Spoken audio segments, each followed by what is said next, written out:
Posiblemente hablar del juicio oral para adolescentes nos lleve una clase de 5 minutos o un año completo, porque lógicamente antes de decidir a juicio, nosotros tenemos que ver qué pasó antes. Y lógicamente tenemos que ir viendo la teoría del delito desde la pragmática penal de la que hemos hablado en este canal. Esto es, ¿qué es lo que quiero yo como abogado defensor? Uno, ¿qué es lo que debo querer conforme a los padres? Dos, ¿qué es lo que debo querer respecto al adolescente o al adolescente que está sometida a proceso? Cuatro, ¿qué es lo que conviene desde el punto de vista psicológico, pedagógico, psiquiátrico, educativo, etcétera?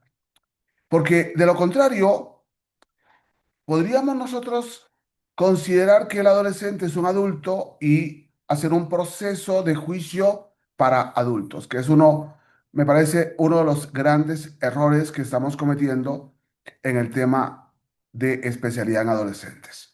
Es decir, que al final, entre el proceso para adolescentes y el proceso para adultos, no hay ninguna diferencia porque todo depende del abogado defensor. Y no, no. Hemos hablado de la pedagogía de la audiencia. Lógicamente, tenemos que haber hablado de la pedagogía de la audiencia de control de la detención, la pedagogía de la audiencia intermedia, la pedagogía del juicio oral.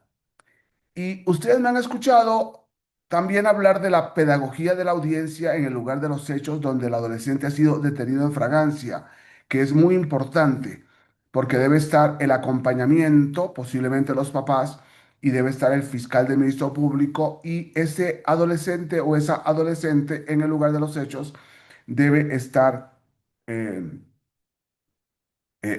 con un abogado defensor. Entonces tenemos la primera audiencia en el lugar de los hechos, la segunda audiencia de control de la detención, la tercera audiencia que podría ser de cambio de medidas cautelares, la cuarta audiencia que podría ser la de acreditación o desacreditación de la prueba, esto es la etapa intermedia, y podríamos estar en la quinta audiencia que sería la audiencia de juicio oral y posiblemente una audiencia de impugnación o de apelación, una serie de audiencias. Y lógicamente, si el abogado defensor es un estratega, puede ir jugando objetivos muy distintos. Por ejemplo, el tema de la prueba ilícita o de la prueba nula. Es muy posible que en la audiencia de control, en la audiencia intermedia, en la audiencia de juicio y en la audiencia de impugnación, el abogado presente la misma incidencia. ¿Por qué? Porque el juez de control no entendió lo que es una prueba ilícita, el juez de la etapa intermedia no quiere ver absolutamente nada con tomar una decisión valiente, el juez de juicio no aceptó la nulidad o el abogado no supo presentar la nulidad al modo como corresponde en el juicio oral y tenemos que enfrentarnos a la audiencia de impugnación. Mucho de eso depende de los abogados, depende de los jueces, depende de las circunstancias. Y vean cómo, para poder hablar del juicio oral, tengo que hablar antes de unas variables que me parece que son muy importantes considerarlas.